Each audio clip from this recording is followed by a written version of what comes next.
अस्सलाम वालेकुम। एआई जियो नेविगेटर्स की पॉडकास्ट सीरीज़ में आपका बहुत खुश आमदीद।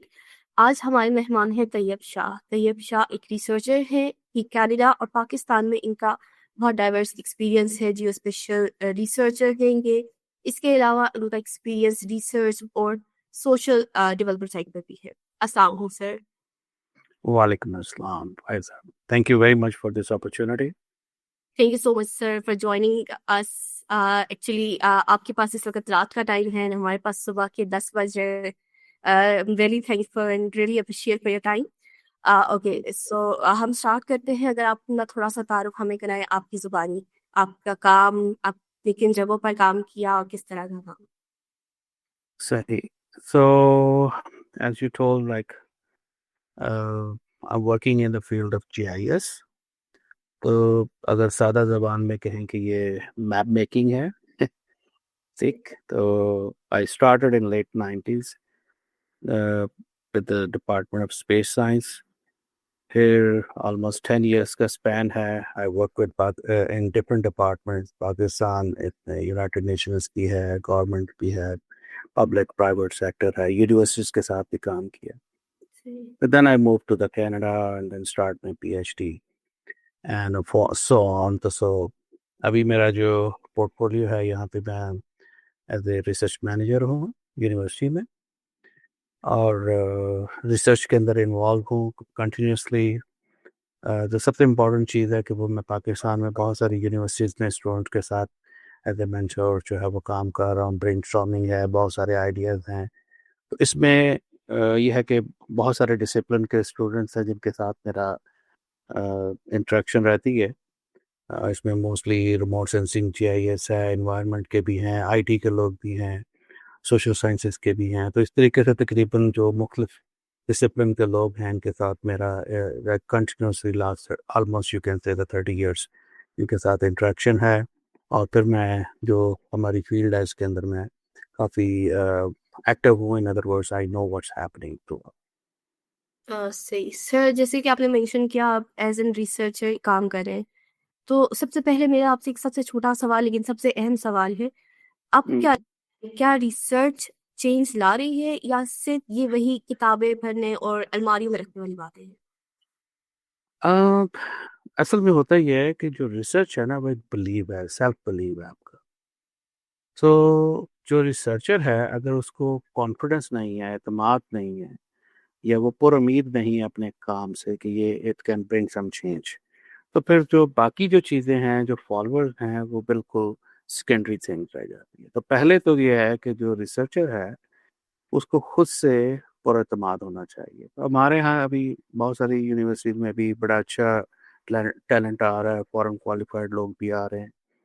लेकिन अभी भी वो एक इन्वायरमेंट नहीं बन रही जिसके अंदर जब वो कोई रिसर्च कर रहे हैं तो कहें कि मैं फुली कॉन्फिडेंट है कि हाँ it can bring some change. Otherwise अगर आप दुनिया में देखें तो जो जो भी चेंज आ रही है वो बेसिकली रिसर्च ही इंट्रोड्यूस करवाती है. मतलब अगर आप एग्जाम्पल रिसेंटली ले कि कोविड के दरमियान जो वैक्सीन का इशू था तो वो क्या था, रिसर्च बेस्ड फाइंडिंग. सैकड़ों रिसर्च लैब जो है वो across the world developing countries के अंदर काम कर रही थी और फाइनली उनमें से कुछ लोग सक्सेसफुल हुए और फिर उसके बाद वो कमर्शियल प्रोडक्ट की तरफ जो है उसको लेके गए. तो रिसर्च जो है वो बेसिकली आपको लीड करती है, आपको गाइड करती है. लेकिन अगर रिसर्चर का अपना ही कॉन्फिडेंस ना हो रिसर्च के ऊपर तो फिर वो चीज़ जो है वो आगे सेल करना, उसको कन्विंस करना, उसको मटेरियलाइज़ करना वो बहुत मुश्किल हो जाता बिल्कुल, रिसर्च को जब तक हम इस सोच के साथ नहीं करेंगे कि हमने इसकी इम्प्लीमेंटेशन करनी है, तब तक वो रिसर्च इतनी हेल्पफुल नहीं होगी। है. जी. बिल्कुल। क्योंकि मैंने खुद भी रिसर्च की हुई है और मैं देखती हूँ कि पाकिस्तान में बहुत ज़्यादा रिसर्च है, लेकिन क्योंकि उसकी इम्प्लीमेंटेशन नहीं है, तो इस वजह से आई गेस वो रिसर्च इतनी यूज़फुल नहीं हो रही है। अब उसकी लाइक हम देखते हैं कि कोई भी आरओआई होता है हर चीज़ का, तो उस रिसर्च का कोई आरओआई नहीं निकल रहा। तो बिल्कुल सही। तो इसमें अगर आपको मैं ऐड करूँ इसमें रिसर्च के अंदर एक बड़ी इंटरेस्टिंग एग्जांपल मैं नॉर्मली दिया करता हूँ कि हम जिस तरह क्रिकेट का मैच देख रहे होते हैं और हमारी कोशिश होती है कि एक ही बॉल के पर ऐसी हिट लगाएं कि पूरा स्कोर पूरा करके आ जाए. इसी तरह हमारे रिसर्चर्स की भी यही सोच होती है कि हम एक ही पेपर करें, एक ही रिसर्च प्रोजेक्ट करें और दुनिया चेंज कर दें। ठीक है? तो रिसर्च जो है वो एक टेस्ट मैच है, जिसमें आप टुक-टुक लगे रहते हैं और बड़े आराम से आप मोमेंटम गेन करते हैं। पहले आप अपना तो आपको एक लॉन्ग टर्म एक एरिया ऑफ रिसर्च आपको आइडेंटिफाई करना होता है और स्लोली आप उसके डिफरेंट डायमेंशन को कवर करते हुए आप कोर प्रॉब्लम की तरफ जाते हैं, उसका एक सोल्यूशन ढूंढते हैं, उसका एक जो भी अप्रोच है उसकी तरफ जाते हैं। लेकिन हमारे यहाँ जब भी होता है वो कहता है कि एक ही शॉट में मैंने पूरा प्रोजेक्ट जो है वो कंप्लीट करना है। तो इस ये जो चीज़ है ये भी बड़ी नुकसानदेह है कि हमारे यहाँ जो रिसर्च के अंदर एक डेप्थ होती है, कंटिन्यूटी होती है, वो नहीं है। मतलब एक प्रोजेक्ट के बाद आपको या तो सेम प्रोजेक्ट्स रिपीट होता हुआ नज़र आएगा बिल्कुल। या फिर टोटली नया प्रोजेक्ट पकड़ लेंगे, वो पहले वाले को छोड़ देंगे।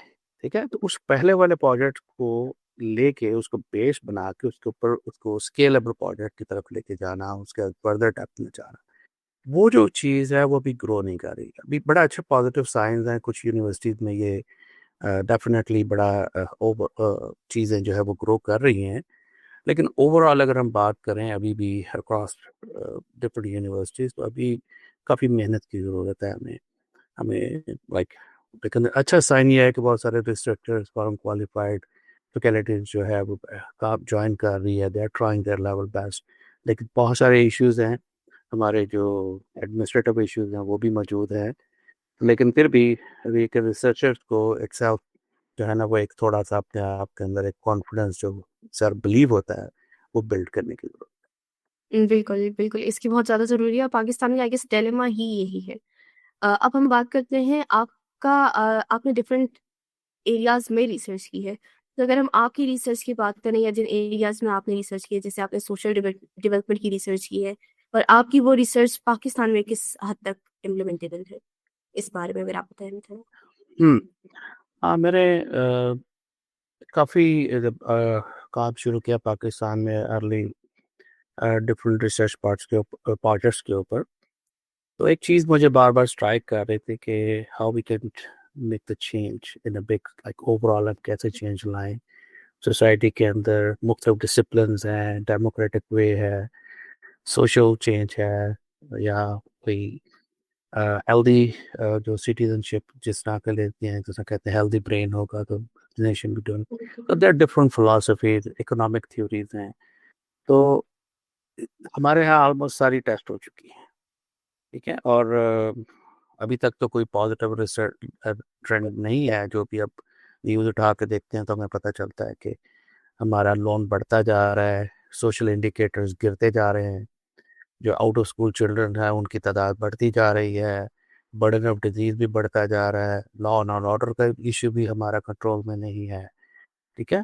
तो बहुत सारे जो इश्यूज़ हैं हमारे और इमिग्रेशन जो है लोग छोड़ के जा रहे हैं, उनकी तादाद में एकदम से सर्ज आ रही है। There are so many things going on, so which indicates कि अभी हालात हमारे पॉजिटिव डायरेक्शन पे नहीं है, ठीक है? तो इस सूरत में जब हम सोचते हैं कि हमें क्या करना चाहिए, हाउ रिसर्च या हमारा जो क्रिटिकल थिंकिंग है या कोई एक्सपीरियंस है फॉरेन कंट्रीज़ का, वो कैसे हमें कोई एक आइडिया दे सकता है, कोई एक ऐसी थिंकिंग दे सकता है जिससे हम चेंज प्रोसेस को या जो हम चाहते हैं उन टारगेट को अचीव कर सकें।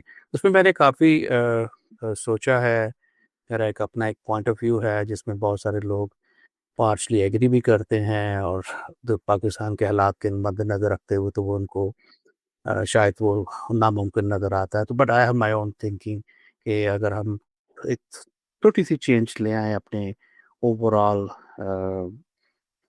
कह सकते हैं कि जो भी हमारा सिस्टम है, एक छोटी-सी चेंज लाएँ, it can be trigger a big big change. तो I have my own thinking and I believe कि it could be a very workable solution. अभी जैसे आपने मेंशन किया सोशल इश्यूज़ पाकिस्तान में बहुत ज़्यादा सॉल्यूशन है सॉल्यूशन इश्यूज़ बहुत ज़्यादा हैं। उन इश्यूज़ के सॉल्यूशंस भी आई गेस पाकिस्तान में कहीं न कहीं प्रेज़ेंट हैं इस वक़्त। मैं अगर आपसे जिन इश्यूज़ को अभी आपने मेंशन किया या इनसे हट के अगर education, health, law and order, every situation issue present इन पाकिस्तान। अगर आपसे पूछा जाए कि आपको क्या लगता है कि कौन सा ऐसा इशू है जो बहुत कोर इशू है, और अगर आप उसको सॉल्व करने के लिए कोशिश करें तो पाकिस्तान के बहुत से मसाइल हल हो सकते हैं। या that's a very interesting way. अगर हम इसको देखें कि क्योंकि जब भी चेंज आती है तो हमें चेंज के लिए देखना पड़ता है कि स्टार्टिंग पॉइंट क्या है जो ट्रिगर करेगा, और फिर उसके बाद जो है वो ऑटोमेटिकली बाकी चीज़ें उनको सपोर्ट करती जाएंगी, दे will be become a big change. तो इसमें मेरी जो अपनी अप्रोच है वो ये है कि एक स्मॉल छोटी सी चेंज है अगर पाकिस्तान ले आए तो इसमें हम बहुत बड़ी चेंज जो है वो इसको देख सकते हैं, बहुत बड़ा ओवरऑल जो डेवलपमेंट सेक्टर में चेंज आ सकती है, हमारे बहुत सारे सोच इंडिकेटर्स इम्प्रूव हो सकते हैं, और देन एज आउटकम हमें उसका बेनिफिट भी मिल जाता है। तो उसमें जो मेरा जो पॉइंट ऑफ व्यू है वो है कि जिस तरीके से हम अपने बच्चों को एजुकेशन देते हैं उसके अंदर एक तब हमें एक चेंज लानी है। उसमें अभी तक का जो सिस्टम है इसमें प्राइवेटाइजेशन जो है वो बहुत ज़्यादा है, जी। और उससे है स्कूलों के अंदर जो है ग्रुपिंग हो चुकी है, जिसे हम कहते हैं कि सेग्रीगेशन है सोसाइटी के अंदर, और हर सोसाइटी के डिफरेंट तबके ने अपने लिए स्कूल बना कर रखे। अब अगर गवर्नमेंट एक लम्हे के लिए सोचे कि दुनिया में जो डेवलप कंट्रीज़ हैं, mesela मैं जब आउट ऑफ पाकिस्तान गया और मैंने इंटरनेशनल स्टूडेंट्स के साथ थोड़ा टाइम स्पेंड किया, तो मुझे नज़र ये आया कि जितने भी डेवलप कंट्री हैं दुनिया में, या वो अभी भी या किसी रिसेंट पास्ट में, वो स्कूल कैचमेंट एरियाज के ऊपर फोकस करते हैं। मतलब यहाँ पे कनाडा में जिस शहर में मैं रह रहा हूँ या बाकी भी जो भी बड़े शहर हैं, उसमें आप अपने बच्चों के लिए स्कूल चूज़ नहीं कर सकते। आपको स्कूल जो है वो असाइन किया जाता है based on the place of your residence, जिसमें हम कहते हैं पोस्टल कोड है, जिप कोड है, या जो भी आपका एड्रेस है, उसकी बेस के ऊपर आपको एक या दो स्कूल की ऑप्शन दी जाती है कि आप जो एलिमेंट्री स्कूल है आपको बच्चों के लिए ये पिक कर सकते हैं। अब उसका शुरू में तो जब हम आए बड़ा मुश्किल हुआ कि ये क्या बात है, हमें तो अपनी मर्जी का स्कूल चाहिए, बेस्ट स्कूल चाहिए बच्चों के लिए। तो उसमें नजर आया कि नहीं, you have no choice, very limited choice in other words. फिर मैंने वो सोचना शुरू किया, दोस्तों से फेलो से साथ डिस्कशन की कि व्हाई इट्स सो इम्पोर्टेंट। ये लोग तो हमें डेवलपिंग कंट्रीज को पैसे देते हैं एजुकेशन के लिए, हेल्थ के लिए, हमारी फंडिंग देते हैं, और अपने बच्चों को ये बांध के पढ़ाते हैं। ठीक है, तो ये क्या जी। मतलब, तो हमें ये क्या कर रहे हैं, हमें या तो मैं मुझे समझ नहीं आ रही, या ये बहुत बड़ी गेम है। तो जब मैंने मजीद इसको इन्वेस्टिगेट किया तो पता चला कि दुनिया में कोई भी ऐसा डेवलप कंट्री नहीं है जो ये काम ना करता रहो या कर रहा है। सरप्राइजिंगली उनका way of governance is different.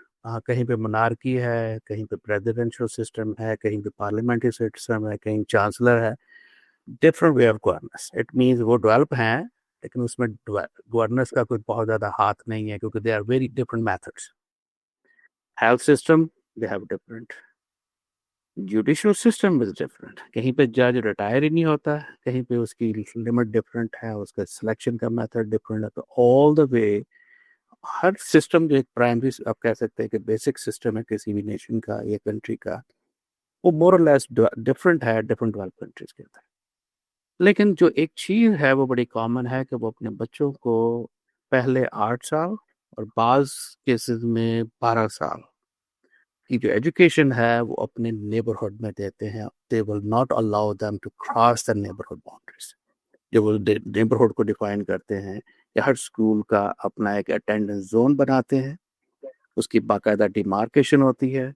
फिर जो घर जो है उस बाउंड्री के अंदर है, उनको वो देते हैं चॉइस 1 और 2 स्कूल्स की, कि दी स्कूल जो है वो पिक कर सकते हैं। क्योंकि यहाँ पर पॉपुलेशन नॉर्मली इन कंट्रीज में डेंसिटी हाई नहीं है, तो इसमें ये होता है कि स्कूल सर्टेन डिस्टेंस तक अगर आपका बच्चा विद द पार्क है तो आपको खुद पिक एंड ड्रॉप देनी है, अदरवाइज आपको बस मिलेगी, स्कूल बस मिलेगी।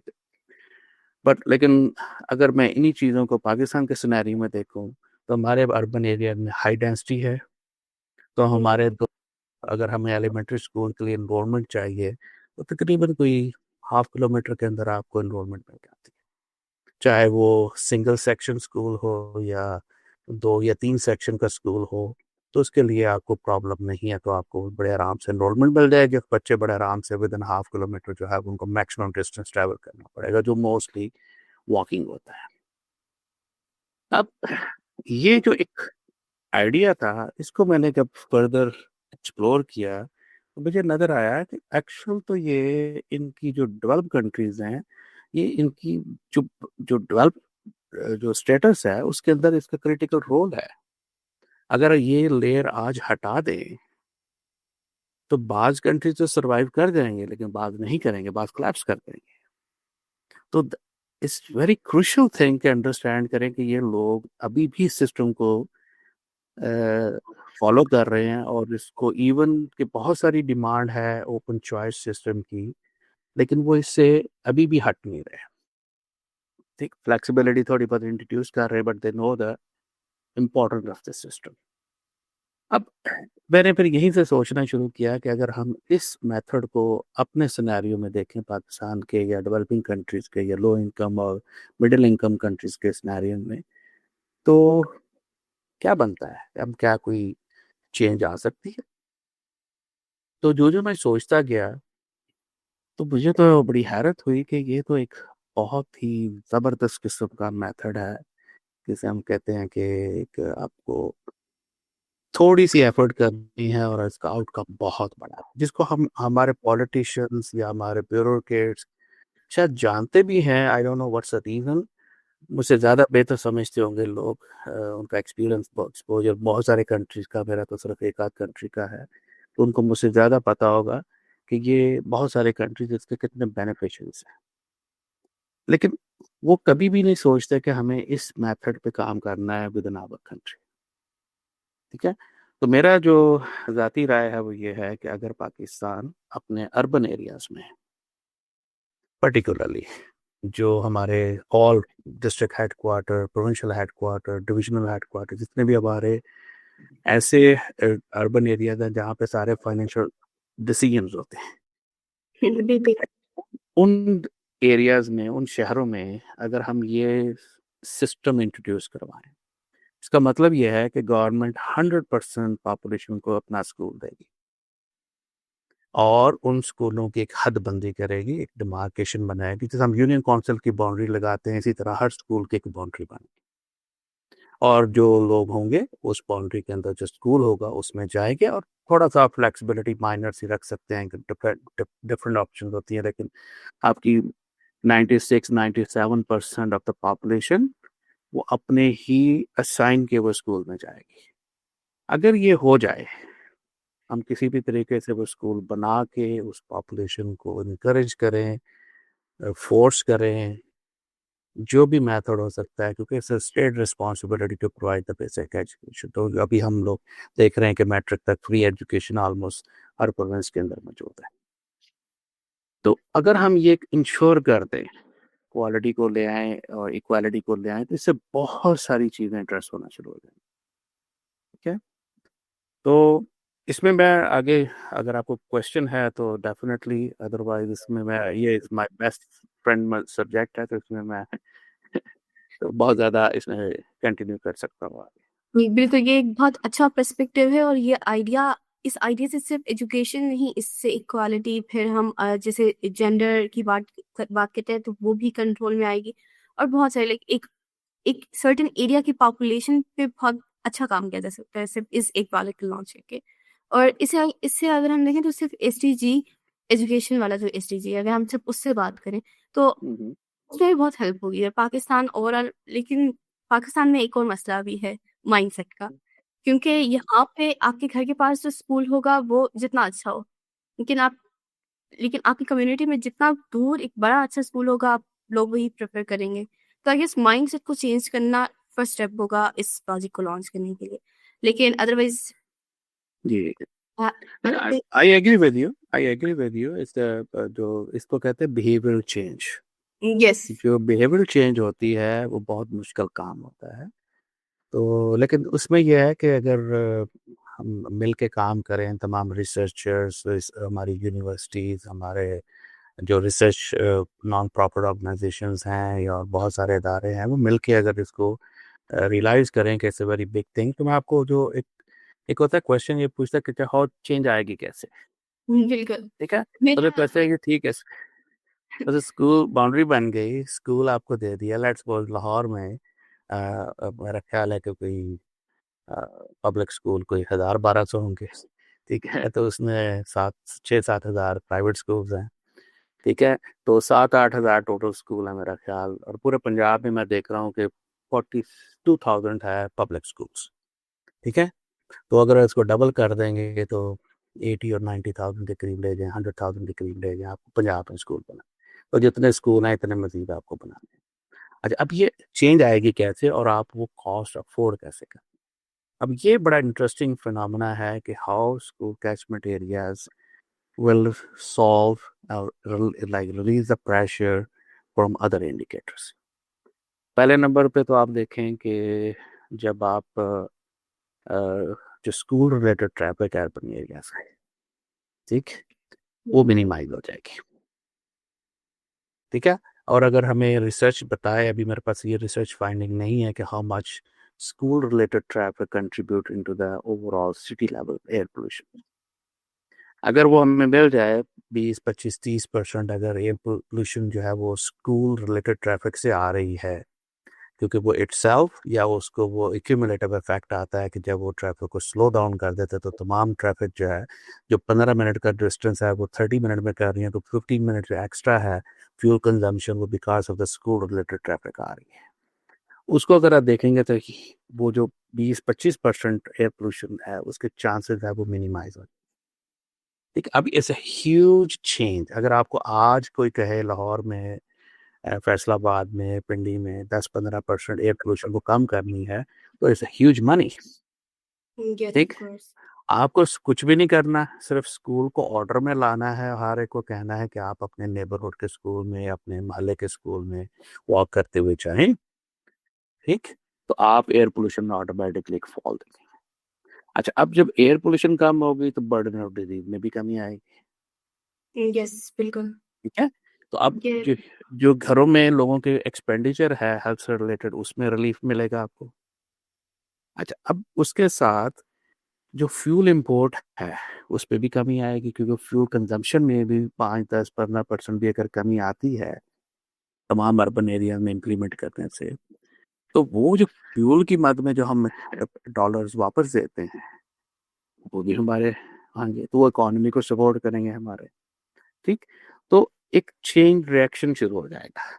अच्छा, फिर सबसे बड़ी चीज़ है तबकाती फ़र्क, उसको कमी आनी शुरू हो जाएगी। इसे हम कहते हैं सोशल फैब्रिक जो है, अर्बन फैब्रिक जो है वो रीबिल्ड होना शुरू हो जाएगा, बिल्कुल। ठीक है? जो लोग बच्चे हैं एक ही मोहल्ले के इकट्ठे जा रहे हैं, वॉक करते हुए इकट्ठे आ रहे हैं, उनके अंदर फ्रेंडशिप बढ़ेगी, स्क्रीन टाइम कम होगा, ठीक है? बिल्कुल। मतलब ये आपको स्क्रीन टाइम का जो है बड़ा इश्यू है, बच्चों के अंदर जो ओबेसिटी है, मोटापा जो फैल रहा है, उसको भी काफ़ी हद तक एड्रेस करेगा, क्योंकि जब आप थोड़ा बहुत वॉक करेंगे, बच्चे आपस में जाएँगे, फिज़िकल एक्टिविटी होगी, थोड़ा-सा मूवमेंट होगी, तो क्या होगा, उसमें वो उनके जो हमारा मेजर इश्यू है इस वक़्त के बच्चों का, वो भी है। फिर फैंटास्टिक। इसको मेंटल हेल्थ में भी आपको फ़ायदा मिलेगा इसमें, ठीक? इसके साथ पेरेंट्स जो हैं या ग्रैंड पेरेंट्स जो हैं, वो बच्चों को छोड़ने के लिए जब जाते हैं, छोटे बच्चों को जो पहली दूसरी क्लास के हैं, तो वो उनको नॉर्मली वॉक करते हुए जाते हैं, वॉक करते हुए आते हैं, तो नॉर्मली उनको एक अपॉर्चुनिटी मिलती है वॉकेबिलिटी की, बिल्कुल। तो उनकी मे फिजिकल एक्टिविटी बढ़ती है। मेरा आपसे यही सवाल था कि अगर आपको सजेस्ट करना हो या कोई एडवाइस देनी हो हमारे जो पॉलिसी मेकर्स हैं, तो उनको आप किस तरह की पॉलिसी देंगे? जैसे अभी आप ये सारी एक्टिविटीज़ बता रहे हैं, लाइक सिर्फ़ एक एजुकेशन के चेंज की वज़ह से कितने चेंजेस आ रहे हैं। तो इसी को अगर हम पॉलिसी मेकिंग में चेंज करें तो तो इसको मैं पहले लेके जाता हूँ आपका वेरी फर्स्ट क्वेश्चन कि रिसर्च। अब बिल्कुल। अगर हमें इन सारी चीज़ों को जो मैं बता रहा हूँ तो ये बड़ी रफ फॉर्म में है, एक मेरा एक आइडिया है या मेरी एक थोड़ी बहुत एस्टिमेशन है या एक्सपीरियंस बेस्ड आइडिया है, तो पहले तो हमें यूनिवर्सिटीज़ को इनकरेज करना है कि आप इस किस्म की रिसर्च करें। तो मुझे अगर कोई ये कहे कि अगर स्कूल 100% हो जाते हैं, या स्कूल टाइम में और नॉन स्कूल टाइम में एयर पोल्यूशन में कितना फ़र्क है, वो रिसर्च के थ्रू प्रूव करे, और वो उसको बड़े मरीज को करे। तो हमें रिसर्च इस किस्म की जनरेट करनी है जिससे हमें पता चले कि ये एक्चुअल इम्प्लीकेशंस क्या होंगे इसकी। ठीक। फिर इसके बाद बहुत सारी चीज़ें हैं कि शॉर्ट टाइम में आपने स्कूल कैचमेंट एरिया ड्रॉ कैसे करने हैं, आपने सोशल डिवाइड को मिनिमाइज कैसे करना है, जो कंसर्न्स हैं अमीर और गरीबों के इकट्ठे बैठने से उसको कैसे एड्रेस करना है, तो सारी रिसर्च है। ठीक। बिल्कुल तो रिसर्च। इम्प्लीमेंट के लिए जो इम्प्लीमेंटर्स हैं, पॉलिसी मेकर्स हैं, उनको इन चीज़ों का क्वेश्चन आंसर्स चाहिए। तो रिसर्च जो है वो इनको एक प्लेटफॉर्म प्रोवाइड करती है, एक वे आउट देती है कि this is the way this thing will be adjusted, you need to take initiative. बाकी क्योंकि अभी ये इब्तदा है, इसके अंदर मैंने क्योंकि लास्ट 15 years मैंने इस पे काम कर रहा हूँ, मेरे पास बहुत मटेरियल है, बहुत डिस्कशंस है कि स्कूल बनेंगे कैसे, लैंड कैसे लेंगे, और इसके अंदर जो है वो जो हमारे पास जो कॉस्ट है वो कैसे, कहाँ से निकालेंगे हम। तो और उसके ऊपर हमने उसकी जो ओनरशिप है वो कैसे लोकल कम्युनिटी को देंगे, और जो इश्यूज हैं हमारे, जो कंसर्न्स हैं, अमीर गरीब का बच्चा जब इकट्ठा बैठेगा तो देयर सो मेनी थिंग, उनका कैसे रिजॉल्व करेंगे, तो बहुत सारे हैं। फिर स्कूल को कैसे हम सेंटर ऑफ द कम्युनिटी बनाएंगे, कैसे उसको हम मल्टीपर्पज बिल्डिंग बनाएंगे कि वो सस्टेनेबल हो, अपनी कॉस्ट निकाले, किस तरीके से इलेक्ट्रिसिटी वो अपनी बेयर करे, वाटर सप्लाई जो है वो वाटर ट्रीटमेंट प्लांट की शक्ल में हो, उसकी फैसिलिटी जो आफ्टर आवर में कैसे यूज़ हो, कैसे कम्युनिटी डिफरेंट किस्म की डोनेशन दे, लाइब्रेरी किसी के नाम पर हो, हॉल किसी के नाम पर हो, वो सारे डोनेशनें दें लोग अपने बड़ों के नाम पे कुछ चीज़ करने के लिए। तो एक किस्म का जो आप स्कूल बनाएंगे, तो आपको कम्युनिटी से कैसे उसके अंदर जो है वो आपने उसको उसको इंटीग्रेट करना है और उनसे रिसोर्स जनरेट करना है। ठीक। फिर बिल्कुल। आफ्टर आवर स्कूल को अगर आप कॉम्प्लेक्स की शक्ल में, स्पोर्ट्स कॉम्प्लेक्स की शक्ल में लें, ठीक। फिर उनके जो जो 2-3 रूम ऐसे हों जो आप रेंटिंग के लिए काम कर सके, मतलब बहुत सारी मीटिंग्स होती हैं, फार्मास्यूटिकल मीटिंग्स हैं, फार्मर्स की हैं, और बहुत सारे लोग हैं, उनको जो छोटे छोटे जब वेन्यू चाहिए होते तो आप वहाँ से रिसोर्सेज जनरेट करें। ठीक। बिल्कुल, बहुत अच्छा एक आइडिया है और अगर आपको इस आइडिया में हमारी लाइक इस प्रोजेक्ट में हमारी ज़रूरत हो तो बिल्कुल हम इस आइडिया पे मिल के भी काम कर सकते हैं क्योंकि सिर्फ़ एक एजुकेशन के लाइक स्कूलिंग एक ऑर्डर में लाने से एक इतना बड़ा सोसाइटी में इम्पैक्ट पड़ सकता है। इससे आई गेस सोशल स्टेटस में जो हमारी सोसाइटी में इतना बड़ा गैप आता जा रहा है, लेकिन हम सिर्फ़ देखिए कि तुम्हारा बच्चा किस स्कूल में जा रहा है, तुम्हारा किस स्कूल में जा रहा है, तो आई गेस ये बहुत बड़ा गैप क्रिएट हो रहा है, तो उस गैप को रोकने के लिए बहुत बड़ा एक प्रोजेक्ट है। इस गैप की कंसिक्वेंसेस में, करप्शन में कमी नहीं आ रही। आप कोई भी लॉ बना लें, पेरेंट्स जो है अपने बच्चों के फ्यूचर के लिए हर काम करने को देने को चाहते बिल्कुल। हैं। अगर आप उनको इक्वल अपॉर्चुनिटीज देते कि जहाँ पर अमीर और गरीब का बच्चा एक ही लाइन से अपनी लाइफ लाइफ स्टार्ट कर रहा है, तो उनके अंदर जो है वो आपको देखेंगे कि बहुत ज़्यादा कमी आना शुरू हो गई। आप बिल्कुल। जो काम कानून बना के उसको इन्फोर्स करके नहीं कर सकते, एक सिर्फ सोशल चेंज लाने से, पेरेंट्स को एक विजुलाइज करवाने के लिए कि आपके बच्चा जो है वो, all the children are equal. ठीक। बिल्कुल। वो जो चीज़ है अगर आ जाएगी तो आप देखेंगे कि करप्शन में कैसे कमी आएगी। फिर देखिए जो सरकारी गाड़ियों का या बहुत सारे जो रिसोर्सेज हैं वो आप कह सकते हैं कि मिसयूज भी होता है, वो रिड्यूस हो जाएगा। बिल्कुल। अच्छा, फिर ऑफिस के अंदर जो है वो एक चीज़ देखने में आती है कि जब सुबह और स्कूल टाइम में जो ऑफिसर्स हैं वो मोस्टली फ़ोन उठा के तो घर में ड्राइवर के साथ बात हो रही है, कहाँ है बच्चा, वेट कर रहा है, तो वो अपने काम में कंसंट्रेट नहीं कर सकते। बिल्कुल। ठीक है, तो आपको वो टाइम ज़्यादा मिलेगा। तो वो बिल्कुल। काम क्या, जब आप एक काम में कंसंट्रेशन से काम करते हैं, वो that convert into the development. ठीक। तो बहुत सारी छोटी छोटी चीज़ें हैं, हर जगह एक पॉजिटिव इम्पैक्ट जाएगा। अच्छा, वो जो जो पॉजिटिव इम्पैक्ट होगा तो उसका हम कहते हैं वो एक क्यूमुलेटिव इम्पैक्ट आता है। जिस तरह आप छोटे-छोटे रिसर्च प्रोजेक्ट इंडस्ट्री लगाते हैं तो उनकी जब ईआई करते हैं, एनवायरमेंटल इम्पैक्ट असेसमेंट करते हैं तो वो नॉर्मली ओके होती है। लेकिन जब आप 100 150 इंडस्ट्री लगा देते हैं, हर एक की ईआई तो क्लियर है, लेकिन जब आप फिर देखते हैं प्रॉब्लम तो बढ़ रही है एनवायरमेंट, क्योंकि उसके एक क्यूमुलेटिव इम्पैक्ट आता है। यही हम बात। क्यूमुलेटिव इसी तरह छोटी-छोटी चीज़ें हैं जिनको हम समझ रहे हैं कि इनका कोई बहुत ज़्यादा पॉजिटिव इम्पैक्ट नहीं होगा।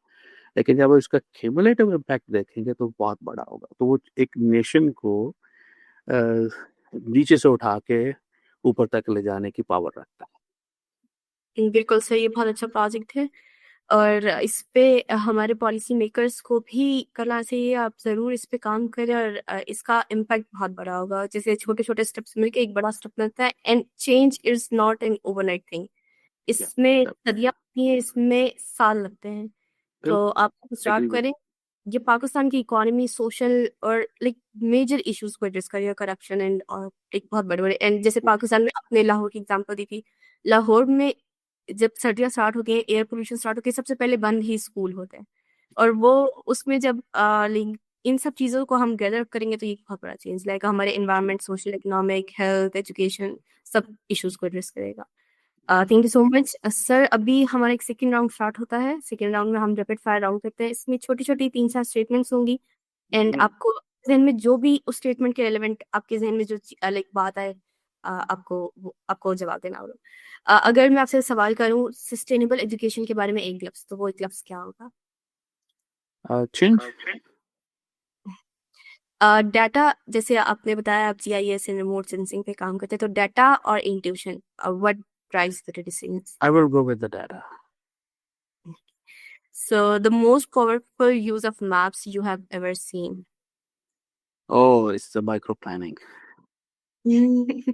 सो बिल्कुल। अगर पाकिस्तान जैसी कंट्रीज़ जो कि अभी बहुत मेजर इश्यूज़ को एड्रेस कर रही हैं, अगर स्कूल प्लानिंग के इश्यू या जैसे आपने सारा बहुत डिटेल में बताया, अगर इस इश्यू को एड्रेस करना हो तो आप क्या एडवाइस करेंगे? The research and believe on research, because research आप करेंगे तो there will be a big change. बिल्कुल। Thank you so much sir. आपका प्रोजेक्ट, आपका आइडिया बहुत इंसाइटफुल है और मैं उम्मीद करती हूँ हमारे सुनने वालों को भी बहुत अच्छा लगेगा एंड ज़रूर इससे हमें कुछ सीखने को मिलेगा और चेंज ज़रूर आएगा। इंशाल्लाह आएगा, उसको टाइम लगेगा लेकिन ज़रूर आएगा। या थैंक यू सो मच। आखिर पे अगर आप हमारे सुनने वालों को कुछ एडवाइस या कुछ सजेशन लेना चाहें? या फर्स्ट तो मैं आपके प्लेटफॉर्म को बहुत कह सकते हैं शुक्रगुजार हूँ। इट्स अ गुड अपॉर्चुनिटी कि आपके साथ एक बड़े अच्छा एनवायरनमेंट में डिस्कशन हो रही है। एक अच्छी इब्तिदा है। अब होप कि हम ये सिलसिले को आगे कंटिन्यू करेंगे। अगर कोई फीडबैक आता है लोगों का तो उसको हम कोशिश करेंगे एड्रेस करने की, अगर आप इसको मुनासिब समझते हैं। अदरवाइज़ मैं अपने सोशल मीडिया चैनल्स के थ्रू और अपने जो मुख्तलिफ जो वेज हैं रिसर्च के थ्रू मैं इसको आगे प्रमोट कर रहा हूँ, देख रहा हूँ कि लोगों की फीडबैक को एडजस्ट करने के लिए। तो overall it's a good good initiative and I hope कि हम जो है वो मिलके कोई एक कुछ चेंज को हम इसको जो है वो एक स्टार्ट कर सकें और थोड़ा सा इसको पॉजिटिव वे में हमारी जो यूनिवर्सिटीज़ हैं, जो हमारे यंगस्टर्स हैं, अगर वो आज इस रिसर्च के थ्रू इस आइडियाज़ को अंडरस्टैंड करते हैं तो जब वो अपनी प्रोफेशनल लाइफ में आगे जाएंगे तो definitely they will be a big assets to support these kind of ideas. So anyway, I would definitely appreciate the efforts you guys are doing and disseminating these kind of knowledge. Thank you so much sir and your project was also so insightful. आज के लिए इतना ही, मिलते हैं नए episode में। अल्लाह।